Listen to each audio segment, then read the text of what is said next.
오늘 말씀의 제목을 함께 따라서 해볼까요? 나는 사랑하는 사람인가?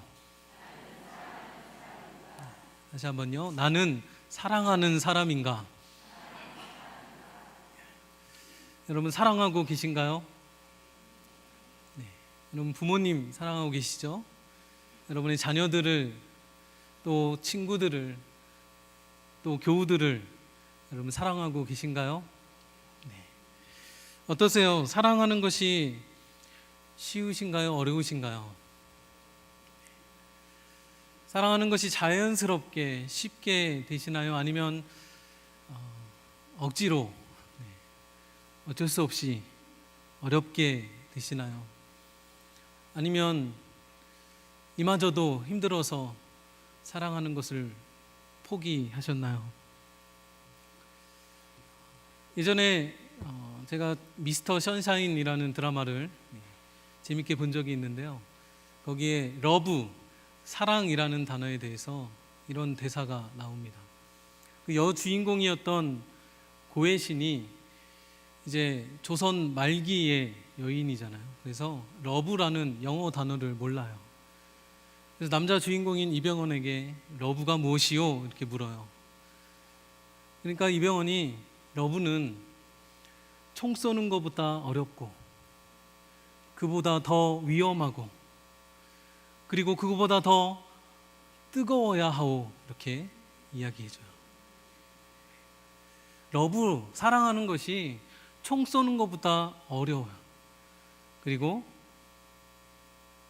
그것이 하는 것이 더 위험하고 그리고 그보다 더 뜨거워야 한다. 그러면서 두 주인공이 각자의 방식으로 서로 사랑을 하게 됩니다. 고혜신은 양반집 여인이었지만 의병 활동을 하면서 총을 쏘고 그렇게 친일파와 또 일본 관료들을 암살합니다. 이병헌, 최유진이라는 인물은 이 여인을 사랑하면서 자신을 버린 조국을 위해서 의병 활동을 돕고 마지막에는 기꺼이 목숨을 희생하기까지도 합니다. 한 드라마의 이야기지만 남녀 간의 사랑도, 나라를 사랑하는 것도 참 어렵고 위험하고 뜨거워야 할 수 있음을, 그리고 자신을 희생하고 내어주어야 한다는 것을 알 수가 있습니다. 성경에도 보면 우리가 사랑하는 것엔 많은 수고와 희생이 따른다라고 말하고 있습니다. 내가 좋아하고 또 나와 친한 사람을 사랑하는 것에도 그렇습니다. 그런데 더 나아가서 원수를 사랑하는 것은 더욱 힘든 일입니다.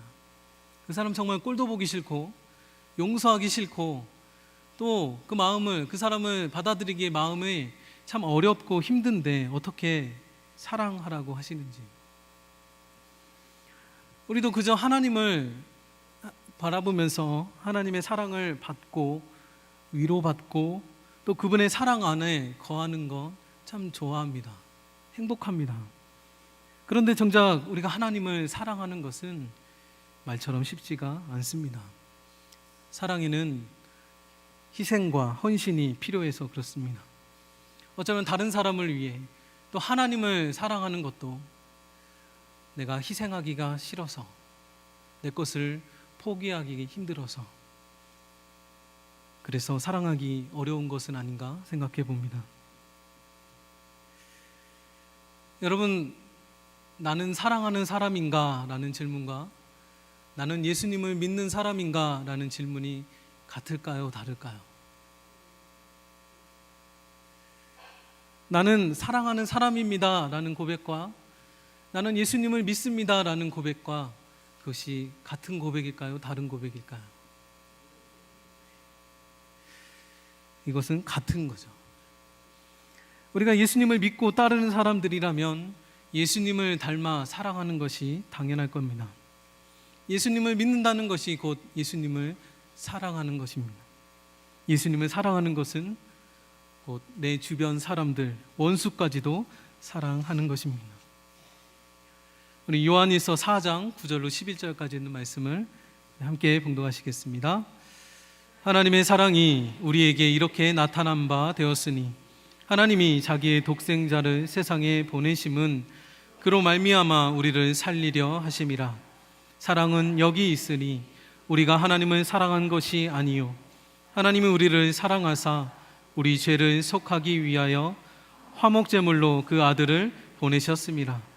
사랑하는 자들아, 하나님이 이같이 우리를 사랑하셨은즉 우리도 서로 사랑하는 것이 마땅하도다. 아멘. 하나님이 우리를 사랑하셨대요. 이같이 사랑하셨다. 근데 이같이가 어떻게 사랑하신 것이냐? 바로 자기 독생자 예수를 세상에 보내시고 십자가에 달려 죽기까지 우리를 살리시고 그렇게 화목 제물로 내어 주기까지 이같이 우리를 사랑하셨다는 것입니다. 그러므로 우리도 서로 사랑하는 것이 마땅하다, 당연하다 그렇게 말씀합니다. 하나님은 우리에게 생색내지 않으셔요. 내가 너를 이만큼 사랑했으니까 너도 나를 이만큼 사랑해줘 그렇게 요구하지 않으세요. 다만 너희가 서로 사랑해라. 너희가 서로 사랑하면 그 사랑 안에 내가 거하고, 그리고 너희가 서로 사랑하면 다른 사람들도 너희가 내 제자인 줄을 알 거야. 그리고 너희 안에 성령이 있다라는 것을 모두가 알게 될 거야. 그렇게 말씀하시는 거예요. 여러분, 저와 여러분이 서로 사랑함으로 우리가 모두 주님의 제자인 것을, 또 우리 안에 성령님이 계신 것을 많은 사람들에게 나타내 보여줄 수 있는 저와 여러분이 되시기를 간절히 축원합니다. 탈무드에 나오는 이야기를 하나 소개합니다. 어떤 사람에게 이웃집 한 사람이 찾아가서 솥을 빌리려고 합니다. 그 사람이 솥을 빌리러 오니까 이 주인이 이렇게 얘기해요. 내가 자네에게 예전에 솥을 빌리러 갔었는데 자네는 나에게 솥을 빌려주지 않았다. 그러니 나도 빌려주지 않겠다. 여러분, 이것은 복수죠. 그런데 또 다른 상황에서 어떤 사람에게 이웃집 사람이 솥을 빌리러 왔어요. 그런데 이 사람은 그 솥을 빌려온 이웃에게 이렇게 말해요. 내가 전에 자네에게 솥을 빌리러 갔을 때에 자네가 거절하지 않았나? 그러나 나는 자네에게 솥을 빌려주겠네. 이렇게 하는 것은 미움이라는 거예요. 미워하는 마음이 있지만 억지로 빌려준다는 거죠. 그럼 사랑은 무엇인가? 솥을 빌리러 온 이웃에게 복수하지도 않고 미워하지도 않으면서 다음과 같이 말하는 거예요. 여기 있네, 빌려가게나. 이것이 사랑이라는 거예요. 아무 소리 하지도 않고 빌려주는 것. 어떠신가요? 동감이 되시나요? 누군가가 나의 도움이 필요할 때, 누군가가 나의 사랑이 필요할 때에 나의 반응이 때로는 귀찮고 무시할 수도 있어요. 근데 때로는 하기 싫지만 억지로 마지못해서 할 때도 있고요. 또 때로는 내 마음에 사랑이 가득 차서 기꺼이 즐거이 헌신해 도와줄 때도 있을 것입니다. 그럼 우리를 사랑하신 하나님의 사랑은 어떤 사랑이셨을까?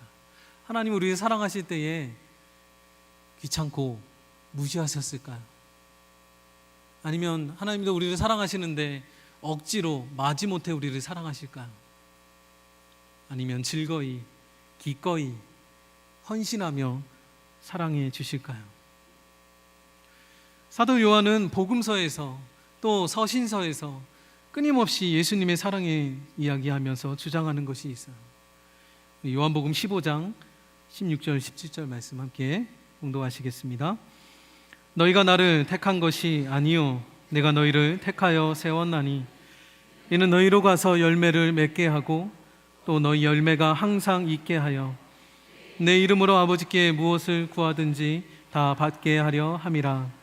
내가 이것을 너희에게 명함은 너희로 서로 사랑하게 하려 함이라. 아멘.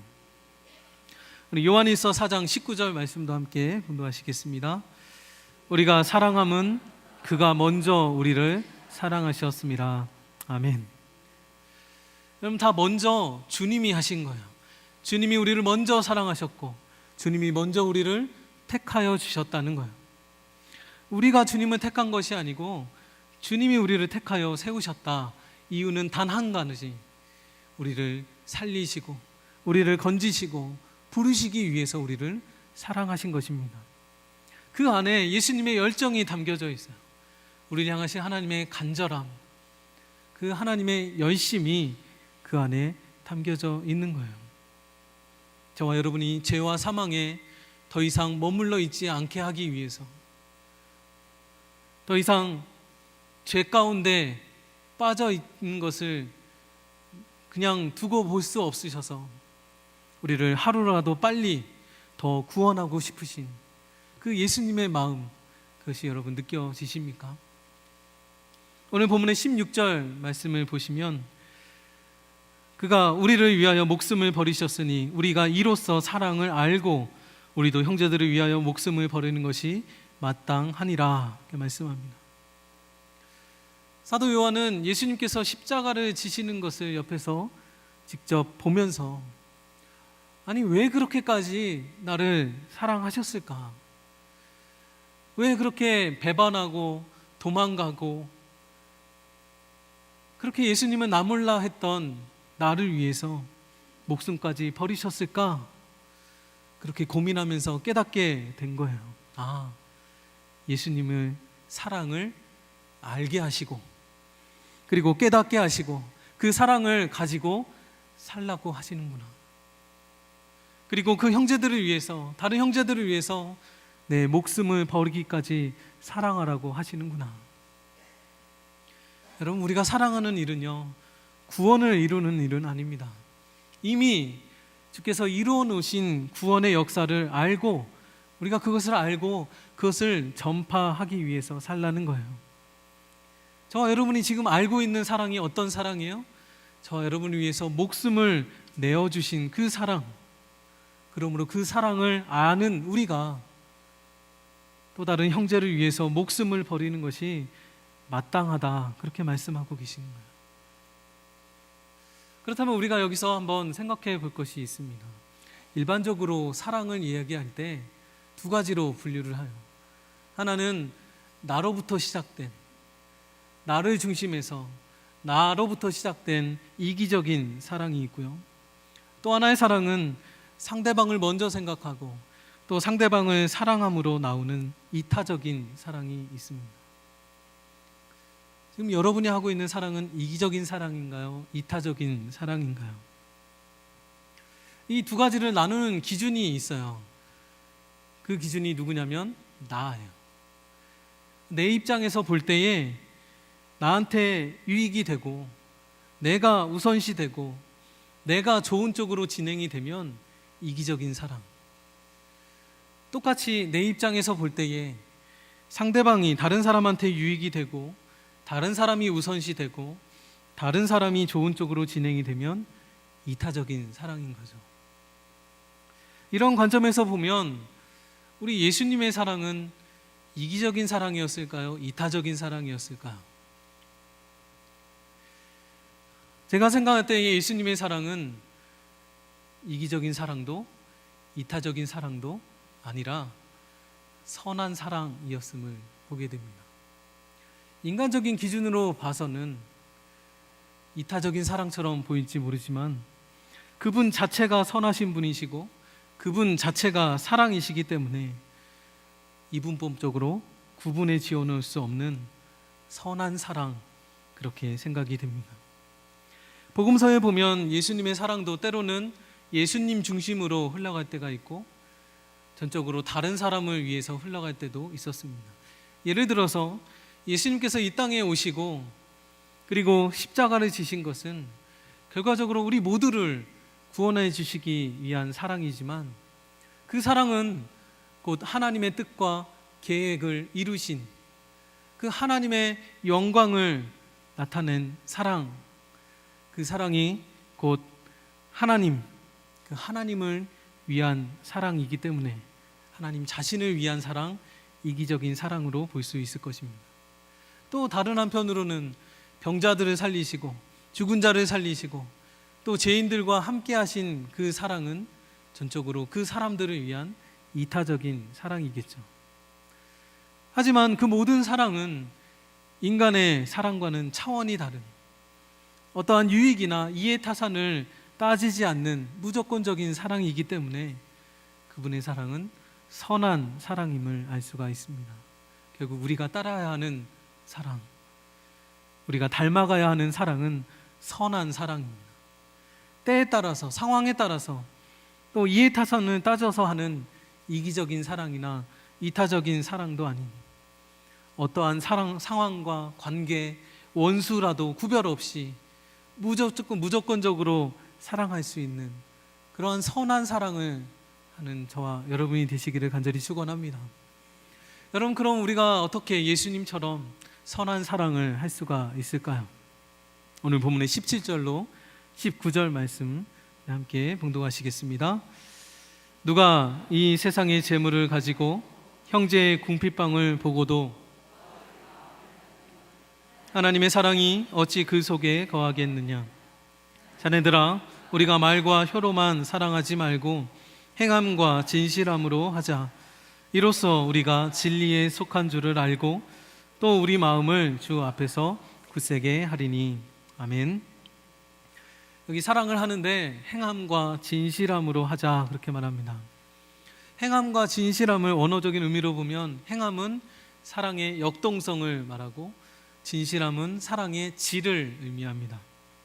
우리가 머리로만 하는 사랑, 마음으로만 생각하는 사랑, 이 모든 것은 말과 혀로만 하는 사랑과 같습니다. 우리가 사랑해야 될 대상이 굶주려 있고 배고픈데 우리가 재물을 가지고도 그 사람에게 밥 한 끼 사주지 않는다면 그것은 사랑하는 것이 아니라는 것입니다.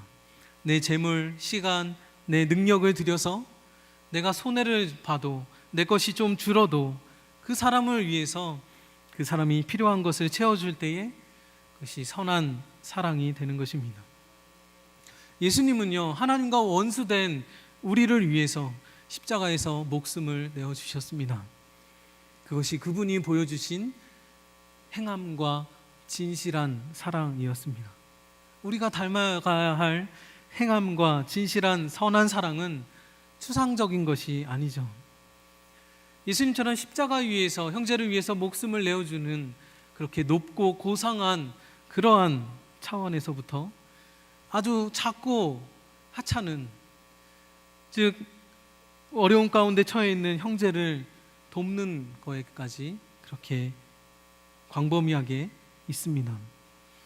여러분, 우리의 주님의 몸된 교회를 사랑하는 것도, 우리 속회와 선교회에 참여하고 또 성전 내부와 우리 성전 주변을 청소하는 것도, 예창관에서 설거지를 하거나 또한 다음 세대와 단기 선교를 위해서 기도하고 돕는 것도, 또 돌아오는 주일에 있을 전세대 연합예배와 체육대회에 참여하는 것도, 이 모든 것도 넓은 의미에서 보면 예수님을 사랑하고 교회를 사랑하고 교우들을 사랑하는 그 마음을 행함과 진실함으로 표현하는 것이라 믿습니다. 여러분, 내가 예수님을 믿습니다, 내가 예수님을 사랑합니다, 이러한 입술의 고백만이 아니라 실제 우리의 생활 가운데 작은 것에서부터 행함으로, 진실함으로 그 믿음과 사랑을 나타내시는 우리 모두가 되기를 간절히 바랍니다. 여러분, 혹시나 내가 지금까지 이렇게 살지 못해서, 누군가를 사랑하지 못한 것 때문에 내가 왜 이렇게까지 살지 못하나 자책하거나, 또 앞으로 내가 어떻게 그렇게 선한 사랑을 내가 할 수 있을까 염려하거나 근심이 될 수도 있습니다. 하지만 그러한 자책과 근심의 상황 속에서 우리의 마음을 주 앞에서 굳세게 하고 안심시킬 수 있는 두 가지 방법이 오늘 본문에 나와 있습니다. 첫 번째 방법은 19절 말씀, 우리가 진리에 속한 줄을 알고 늘 기억하라는 것입니다. 우리가 누구에게 속한 자인가, 내가 누구로부터 구원을 받았는가, 그것을 알고 기억하는 것, 그것을 늘 기억할 때 우리의 마음이 구원의 확신이, 우리의 심령이, 믿음이 흔들리지 않고 주 앞에서 굳세게 된다라는 것입니다. 두 번째 방법 20절 말씀 보시면 우리 마음이 혹 우리를 책망할 일이 있어도 하나님은 우리 마음보다 크시고 모든 것을 아시는 분이심을 우리가 믿는 것입니다. 하나님은 저와 여러분 안에 스스로의 사랑이 없음을 미리 아시는 분이십니다. 우리가 사랑할 수 있는 마음도, 원수를 사랑하고자 하는 마음도, 선한 마음이 저와 여러분 마음에 없다라는 것을 우리 주님은 잘 알고 계세요. 그래서 우리를 불쌍히 여기셔서 당신의 사랑을 우리에게 부어주시는 거예요. 그리고 그 사랑으로 택하신 우리를 끝까지 용서하시고 보호해 주신다는 것입니다. 또한 동시에 우리를 향한 우리 마음의 소원이 어떠한지를 이미 다 아십니다. 하나님은 예수 그리스도의 희생을 통해서 구원하신 우리를 우리의 연약함에도 불구하고 끝까지 견고하게 하시고, 그리고 우리 안에 시작하신 그 선하신 일을 끝까지 다 이루실 것이고, 마침내 하나님의 선하신 약속을 성취하시면서 우리를 구원하여 주실 줄로 믿습니다. 그러므로 우리는 때로 의심과 근심과 또 자책이 될 때도 있지만, 그때마다 우리를 바라보는 것이 아니라 하나님을 바라보시면서 그분의 사랑과 자비와 은혜와 긍휼과 또 그 약속을 우리가 믿음으로 바라보면서 확신을 얻어야 될 줄로 믿습니다. 이렇게 우리가 주 안에서 확신을 가지고 그 모든 책망으로부터 자책으로부터 자유하게 되면 또 얻을 수 있는 유익이 있습니다. 오늘 본문의 21절 말씀을 보시면 하나님 앞에서 담대함을 얻는다 그랬어요. 담대함을 얻는다. 22절의 말씀을 보니까 무엇이든지 구하는 바를 그에게서 받나니, 기도 응답의 확신을 얻게 되는 거예요. 먼저 스스로 마음의 책망을 받지 않는 사람은 하나님 앞에서 담대함을 갖게 됩니다. 이 하나님 앞에서가 중요합니다. 내가 겪는 모든 어떤 경제적인 어려움이나 육신적인 질병의 앞에서 담대함을 얻는 것이 아니라 하나님 앞에서 담대함을 얻는다. 하나님 앞에 서는 일에 있어서, 즉 거룩하신 하나님 앞에 나아가는 그 일에 담대함을 갖게 된다는 의미입니다. 여기서 담대함은 하나님과의 나와의 관계에서 아무런 거리낌이 없다. 친밀하고 가까운 관계, 하나님과 소통이 잘 되고 우리가 하나님 앞에 언제든지 자유롭게 나와서 마음을 토로하고 기도할 수 있는 그러한 담대함을 말합니다. 저와 여러분이 이러한 담대함을 얻고 하나님께 자유로이 나아가게 되기를 간절히 바랍니다. 이뿐만 아니라 또 다른 기쁨이 있는데, 그것이 기도가 응답된다는 그런 확신과 특권을 갖게 된다는 것입니다. 그런데 우리가 응답받는 기도의 조건들이 여기 나와 있는데, 하나는 계명을 지키는 것과 그의 기뻐하시는 바를 행하는 것, 그것이 23절 말씀에 기록되어 있죠. 곧 그 아들 예수 그리스도의 이름을 믿고 그가 우리에게 주신 계명대로 서로 사랑할 것이니라. 여기 예수님을 믿고 서로 사랑하는 것, 예수님을 믿는 것은 과거 시제예요. 이미 과거에 예수님을 믿었으니 서로 사랑하는 것, 그것은 현재형, 현재를 살아가면서 서로 사랑하라라는 거예요. 이렇게만 하면 무엇이든지 우리가 구하는 바를 하나님께서 들으시고 응답해 주시겠다 약속하신 겁니다.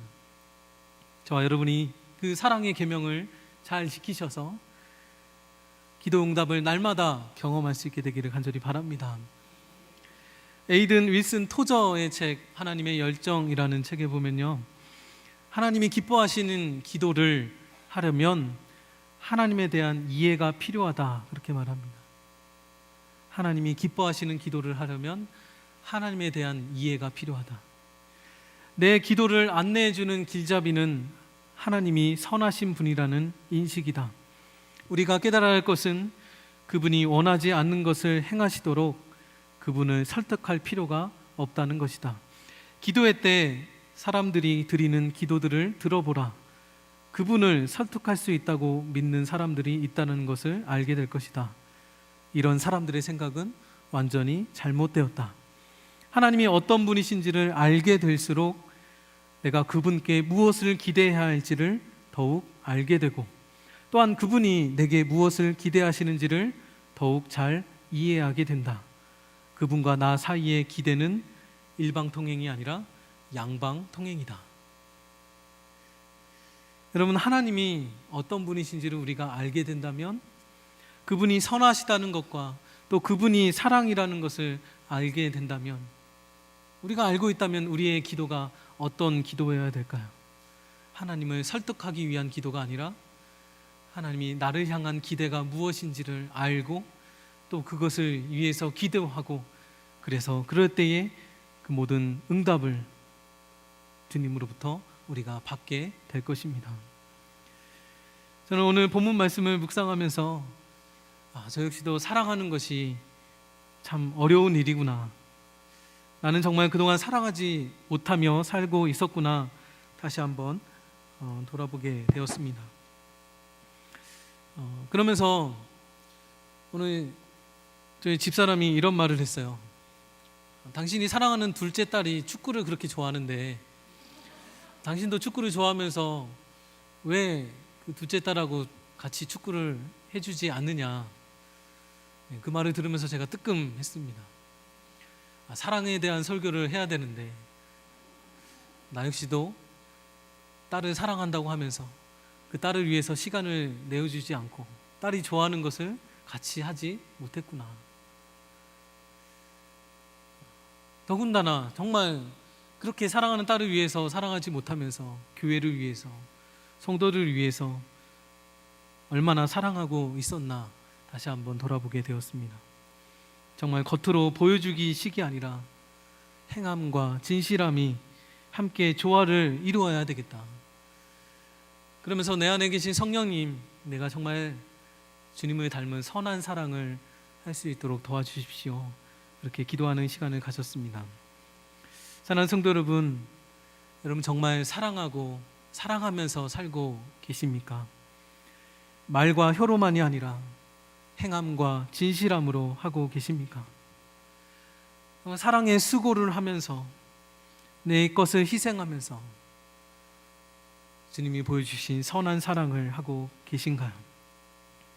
저 여러분이 서로 사랑할 때에 세상은 우리의 모습을 보고 우리가 정정 예수님의 제자인 것을 알게 될 것입니다. 여러분의 가정에서, 교회에서, 여러분 직장과 학교에서 정말 더욱 주님만을 사랑하고 또 우리 주변의 사람들을 사랑하며 살아가시는 저와 여러분이 되시기를 우리 주님의 이름으로 간절히 축원합니다.